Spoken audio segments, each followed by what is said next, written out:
Olá, bem-vindos a mais uma análise aprofundada aqui conosco. Hoje a gente vai dar uma olhada nas diferentes facetas do jejum, né? As formas, os tipos, a duração, tudo isso baseado nos detalhes que estão lá no capítulo 9 do livro A Cultura do Jejum, do Luciano Subirá. A ideia é, assim, desvendar um pouco dessa variedade, dessa liberdade que essa prática pode ter, sabe? Pelo menos como o texto descreve. Ok, então vamos desempacotar isso. E para já dar o tom, o autor começa com uma citação bem interessante de Martinho Lutero, que diz: ele não fixa um tempo determinado por quanto tempo jejuar, mas deixa ao indivíduo decidir como fazê-lo. Essa citação do Lutero é um ótimo ponto de partida, né? Porque ela reforça uma ideia que parece central no texto. A Bíblia, segundo essa análise, foca mais no que fazer, sabe? No ato de jejuar em si, e não tanto em regras super estritas de como, quando, de que forma. Fica uma margem, assim, bem considerável para a decisão pessoal. O livro também cita a Valnice Milhomens, né? Que ela fala da diversidade de tipos, de modos, regulares, privados, aqueles convocados coletivamente. Isso já nos dá um roteiro bom para nossa conversa. O que é fascinante aqui, eu acho, é justamente essa amplitude de abordagens que o texto vai explorando. Essa liberdade individual parece ser um ponto-chave mesmo, então. E como é que isso aparece nas diferentes formas de jejuar que o livro descreve? O texto começa fazendo um contraste, né, entre jejuns regulares e os ocasionais. Exato. É interessante como o livro mostra que o jejum não era só algo, digamos, espontâneo, era também uma prática regular, até institucionalizada na vida religiosa. Como o dia da expiação, lá em Levítico, que era uma ordem, né? Mas, ao mesmo tempo, era uma ferramenta usada, assim, estrategicamente pelas comunidades em momentos de crise, como a gente vê nas convocações do Josafá ou do Esdras que o livro menciona. Isso destaca um papel duplo, eu diria: disciplina planejada e também uma resposta emergencial. Entendi. Quer dizer, além do dia da expiação, que era ordenado, tinham outros jejuns regulares também? Tinham sim. O autor menciona outros 4 jejuns regulares. Estes surgiram depois do exílio babilônico, né? Após o retorno do povo. Eles estão listados lá no livro de Zacarias. E aí, citando Russell Champlin, um comentarista, o Subirá indica que esses eram jejuns meio que autoimpostos. Estavam ligados à memória, ao luto por eventos trágicos da história, tipo a queda de Jerusalém. Isso mostra que a regularidade podia vir tanto de uma ordem divina quanto da iniciativa humana, né? Seja por luto ou por disciplina pessoal, como o caso dos fariseus, que jejuavam 2 vezes por semana, que a gente vê lá em Lucas. Ah, certo. E os ocasionais, então, seriam mais reativos a situações específicas? Exatamente. Não são planejados com tanta antecedência, digamos. Eles surgem das circunstâncias, né? Ou de uma direção que a pessoa sente no momento. E aqui é onde fica bem interessante ver os exemplos que o livro traz. Olha só. Josafá convoca um jejum diante de uma ameaça militar real, concreta.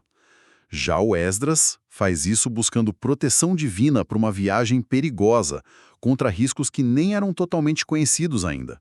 São jejuns que respondem a necessidades pontuais, né? Faz sentido. E além dessa diferença entre regular e ocasional, o livro também fala de jejuns pessoais versus públicos. Como é que o texto aborda essa diferença? Bom, os jejuns pessoais são aqueles feitos individualmente, né? Muitas vezes em secreto, como Jesus mesmo recomenda lá em Mateus, para evitar aquela coisa da ostentação. O exemplo marcante que o livro cita é o de Paulo logo depois da conversão dele no caminho para Damasco. Ele ficou 3 dias isolado, sem comer nem beber, né? Como está lá em Atos. Já os jejuns públicos, bom, esses envolvem a comunidade. O texto aponta exemplos no Novo Testamento, como os líderes da igreja em Antioquia. Eles jejuaram juntos antes de enviar Paulo e Barnabé para a missão, sabe? Ou também em momentos de ordenação de presbíteros. E essa prática no Novo Testamento, ela se compara como com o que o texto descreve sobre o Antigo Testamento? Principalmente sobre quem convocava esses jejuns públicos? Olha, tem uma nuance interessante que o autor aponta aí. No Antigo Testamento, era bem comum que líderes civis, tipo reis, o rei de Nínive em Jonas é um exemplo claro disso, né? Ou governadores como Neemias, eles convocavam jejuns públicos. Ou então os profetas, como Joel. Já no Novo Testamento, pela análise do livro, parece que essas convocações partem mais da liderança espiritual da igreja mesmo, como nos exemplos de Antioquia, das ordenações em Atos. A iniciativa parece que se desloca um pouco da esfera civil para a esfera eclesiástica, entende? Entendi. Faz sentido essa mudança de contexto. O próximo par que o livro explora é o voluntário versus o involuntário. A gente já falou do jejum como escolha, né? Mas como é que o texto lida com essa ideia de um jejum que não foi escolhido, um jejum involuntário? Então, o autor parte daquela frase conhecida de Paulo em 2 Coríntios, né? Na NVI, ele fala: "Passei fome e sede, e muitas vezes fiquei em jejum." A interpretação que o livro oferece é que Paulo está diferenciando a fome por falta de opção, por circunstâncias, do jejum intencional, com propósito espiritual. O jejum voluntário é claro, né? É a abstinência deliberada. Mas e quando a pessoa não come por outros motivos? O livro cita o rei Dario, por exemplo, super angustiado com Daniel na cova dos leões, que passou a noite em jejum. Ou Paulo e os outros no navio que ficaram um dia sem comer em Atos 27. Nesses casos, não teve uma decisão tipo vou jejuar, mas a situação levou à abstinência. E qual a perspectiva do livro sobre isso?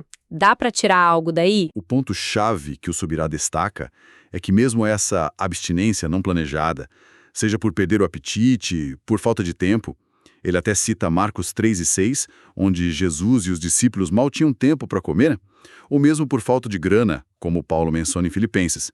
Mesmo essa situação pode ser, digamos, ressignificada espiritualmente.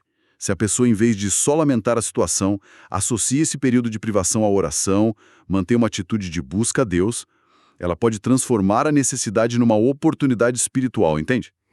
Essa é uma forma bem prática mesmo de encarar a situação. Interessante. E o último par de formas? Jejum por escolha própria versus por uma direção específica de Deus. Essa é uma dúvida que muita gente tem, né? A gente só jejua quando sente um chamado claro, específico, ou pode tomar iniciativa? Olha, a resposta no livro é bem direta. As duas abordagens são válidas.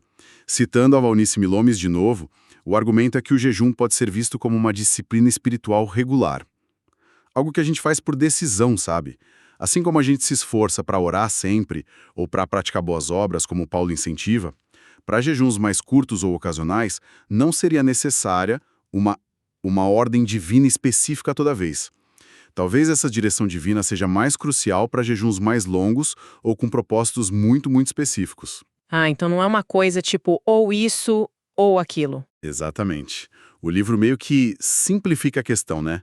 Pode ser tanto uma disciplina que a gente adota por escolha, parte da rotina espiritual, quanto uma resposta a uma sensibilidade particular, a um direcionamento que se percebe do Espírito Santo. Isso até levanta uma reflexão interessante sobre como a nossa agência pessoal e a busca por orientação divina se complementam na vida espiritual, né? Muito bom, ficou bem mais claro sobre as formas. Agora vamos mudar um pouco e ir para os tipos de jejum. O livro usa aquela classificação mais comum, total, normal, parcial, mas aí ele adiciona uma quarta categoria, que é a do jejum sobrenatural. Imagino que sejam mais rótulos para ajudar a gente a entender as práticas, certo? Isso são categorias didáticas mesmo, baseadas no que a gente observa nas escrituras e também na experiência que é relatada, né? Começando pelo jejum total, que ele também chama de absoluto. A definição é simples: abstinência completa, tanto de comida quanto de água. É o tipo mais rigoroso. O texto até sugere que a falta de água intensifica não só a sede, óbvio, mas todo o desconforto do corpo, o processo de desintoxicação. E quais exemplos o livro dá desse tipo? E sobre a duração? Tem alguma observação? Incluem o pedido de Esther, né? Não comam nem bebam nada durante 3 dias. O decreto do rei de Nínive, que incluía até os animais, veja só. A ordem divina para o profeta lá em Betel e o jejum de Paulo logo depois da conversão, né? Por 3 dias não comeu nem bebeu. Repare que a duração nesses casos que ele cita não passa de 3 dias. O autor atribui isso aos limites do nosso corpo, né? Aos riscos da desidratação mais severa. Casos mais longos sem água já entrariam na outra categoria, a sobrenatural, que a gente vai ver. Entendido. E o jejum normal? Qual a diferença principal? A diferença crucial é a água. O jejum normal é definido como abstinência de alimentos sólidos, mas com permissão para beber água. O livro sugere que, quando a Bíblia não fala nada explicitamente sobre restringir água, a gente pode inferir que era permitido beber. O exemplo principal que ele usa é o jejum de Jesus no deserto. O relato de Lucas diz que ele nada comeu e depois teve fome. Não menciona sede ou falta de água. Outro ponto que ele levanta é o juramento do rei Saul, lá em 1 Samuel. Ele proibiu os soldados de comerem antes do anoitecer, mas não falou nada sobre não beber. O fato de muitos relatos de jejum não especificarem a falta de água sugere que essa modalidade sem comida, mas com água, era bem comum. O texto até reforça isso citando o caso de Esdras, lá em Esdras 10:6, onde é dito que ele não comeu pão nem bebeu água. Isso indica que, quando o jejum era total, parece que havia uma tendência a especificar essa dupla abstinência, sabe? Certo. Então, a ausência de menção à água geralmente indicaria o jejum normal. Faz sentido. E o terceiro tipo, o parcial, como ele funciona? O jejum parcial é quando a pessoa se abstém só de certos tipos de alimentos, não de tudo, e geralmente permite líquidos, não só água, e também outros alimentos que não estejam na lista de restrição, digamos assim. O exemplo clássico, que todo mundo conhece, é o de Daniel no capítulo 10. Ele conta que passou 3 semanas de luto e nesse período ele não comeu manjar desejável, que seria comida mais saborosa, nem carne, nem vinho. Esse é o famoso jejum de Daniel. E o livro faz questão de ressaltar que isso não era uma dieta comum, né? Tinha um propósito por trás. Exatamente. O propósito era totalmente espiritual. Um anjo depois confirma isso para o Daniel, falando que, desde o primeiro dia, ele tinha disposto seu coração a compreender e a humilhar-se perante o seu Deus. Era um ato de busca, de contrição. O autor também lembra que o Daniel já tinha o hábito de jejuar, como a gente vê no capítulo 9. Então essa prática já fazia parte da vida espiritual dele. E ele faz uma distinção importante também. Não dá para confundir esse jejum parcial de Daniel 10 com a situação lá de Daniel 1. Ali, ele e os amigos recusaram a comida do rei por uma questão de convicção para não se contaminarem e optaram por legumes e água. Aquilo foi uma escolha alimentar constante, baseada em princípios, não um jejum temporário com propósito específico, entende? Essa distinção é útil mesmo. E a partir desses exemplos, o livro introduz um conceito que eu achei bem interessante, a tal da vida jejuada. O que seria isso exatamente? É uma ideia bem provocativa, né? O autor se inspira não só nesse caso de Daniel 1, mas também na vida de João Batista.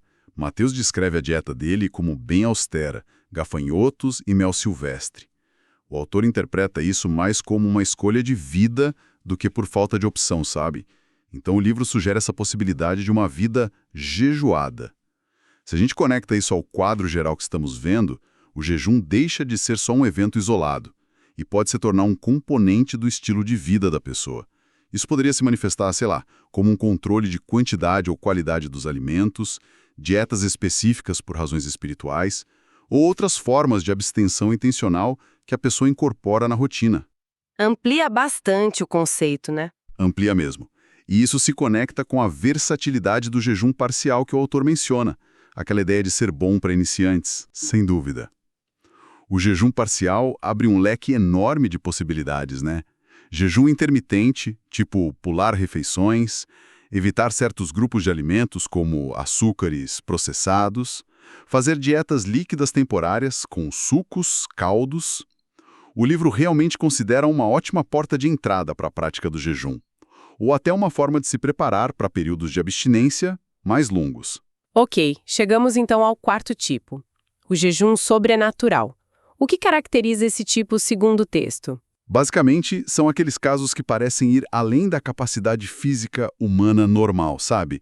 Sugerindo uma intervenção ou um sustento divino mesmo. O primeiro exemplo, que é bem óbvio, é Moisés no Monte Sinai. Êxodo 34 diz que ele ficou 40 dias e 40 noites sem comer pão e sem beber água. Em condições normais, isso seria fatal.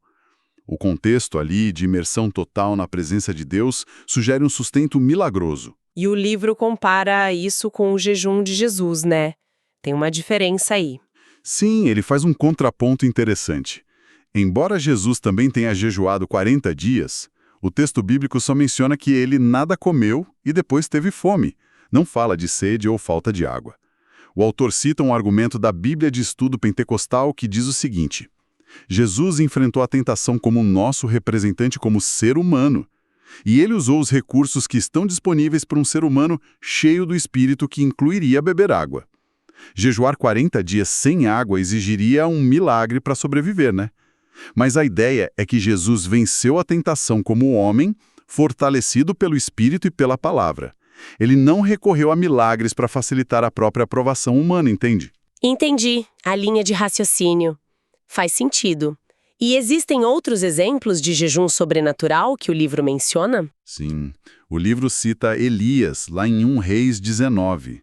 Depois que ele foi alimentado por um anjo, ele caminhou 40 dias e noites com a força daquela comida. Essa ênfase em daquela comida sugere que era um alimento com propriedades especiais, sobrenaturais, que o sustentou por todo aquele tempo. Além desses exemplos da Bíblia, o Subirá também relata algumas histórias mais contemporâneas que ele pesquisou ou ouviu falar, como a de um missionário, Robert Tom, que teria sido alimentado de forma sobrenatural para conseguir completar um jejum. A de um pastor conhecido do autor, Gustavo Bessa, que descreveu um sonho muito vívido. Nesse sonho, um anjo o alimentava durante um jejum prolongado, só com água, e ele acordou com a sensação e até sinais físicos de ter comido. E tem o caso notável do irmão Yun, um pregador chinês, que relata na autobiografia dele ter passado 74 dias sem comer nem beber nada na prisão, e que isso resultou em eventos extraordinários. Histórias assim realmente fazem a gente pensar sobre os limites do possível, né? São relatos impressionantes mesmo, sem dúvida. Mudando um pouco o foco agora, o que o livro diz sobre a duração do jejum? A gente já viu exemplos de 3 dias, 40 dias, até 74 nesses casos mais extremos. Existe alguma regra para isso? Ora, a linha mestra do livro é reafirmada aqui. Não tem regra bíblica fixa para a duração. A liberdade e a direção pessoal são fundamentais. O que o autor faz é compilar uma variedade de durações que a gente encontra na Bíblia, justamente para mostrar essa amplitude toda. Então a gente tem jejuns que duraram só parte do dia, como o de Josué depois de uma derrota, ou o de Davi em luto, que foram só até a tarde. O jejum anual do dia da expiação durava um dia completo, 24 horas. Vemos jejuns de 3 dias com Esther e Paulo. Tem exemplos de 7 dias, como o luto por Saul ou a intercessão de Davi pelo filho doente. Aquele jejum involuntário no navio com Paulo durou 14 dias. O jejum parcial de Daniel foi de 21 dias. E os mais famosos, claro, são os de 40 dias, como os de Moisés e Jesus. Nossa, a variedade é realmente grande. E o livro termina essa parte com um alerta, né? Sobre fazer votos relacionados à duração, principalmente nos jejuns mais longos. Poderia explicar um pouco melhor essa questão? Sim, é um conselho de prudência, basicamente. O autor adverte contra fazer votos formais sobre o tempo exato de jejum, especialmente os mais longos. Por quê? Para evitar ficar preso a uma promessa sagrada se surgir um impedimento físico real, genuíno. Sentir-se mal a ponto de não poder continuar é bem diferente de simplesmente sentir vontade de comer, né? Interromper por incapacidade física não é a mesma coisa que desistir por falta de vontade. Mas quebrar um voto é visto como algo sério na Bíblia. O texto até cita Eclesiastes 5. Melhor a não fazer voto do que fazer e não cumprir. Então, qual seria a sugestão prática do livro para lidar com isso? Não fazer promessa nenhuma? A sugestão é ter uma intenção clara, sim. Ter um alvo de duração no coração. Mas talvez não transformar isso num voto solene, formal. Principalmente para jejuns mais extensos, digamos, de uma semana para mais, onde a chance de acontecer alguma intercorrência física é maior. Para jejuns curtos ou parciais, o risco é bem menor, né? No fim das contas, a decisão de fazer ou não um voto é pessoal, claro, mas o livro recomenda essa cautela. Então, recapitulando um pouco o que a gente viu aqui a partir do texto do Subirá, o jejum se mostra como uma prática assim, extremamente multifacetada, né? Existe uma grande liberdade individual nisso. Vimos as formas contrastantes, regulares e ocasionais, pessoais e públicos, voluntários e involuntários, por escolha própria ou por direção divina. Exploramos os tipos, o total, sem água, o normal com água, o parcial com restrição específica e até aqueles casos que são interpretados como sobrenaturais. E a gente constatou a enorme variação na duração, né? De horas a semanas ou até meses em situações bem excepcionais. A mensagem que parece emergir com força é que não existe um molde único, sabe? Mas sim uma ênfase na intenção, na disciplina pessoal e na relação que cada um constrói com essa prática espiritual. Exatamente. Foi uma exploração bem abrangente mesmo das ideias desse capítulo 9. E pensando em tudo isso que a gente conversou, fica uma reflexão final baseada no material. A gente falou sobre jejuns pontuais, né, com o começo, meio e fim definidos, mas também tocamos naquela ideia de uma vida jejuada, talvez inspirada em figuras como Daniel ou João Batista. Fica a questão para a gente pensar: como será que a disciplina da abstenção intencional, seja ela uma abstinência total por um período ou uma restrição parcial que a gente incorpora no dia a dia, como será que isso pode influenciar a nossa jornada espiritual e a nossa sensibilidade para aquilo que a gente considera importante ou divino? Fica aí essa provocação para a reflexão pessoal de cada um. Esperamos que esta análise tenha sido útil, que tenha trazido alguns esclarecimentos e a gente se encontra na próxima para continuar nossa exploração.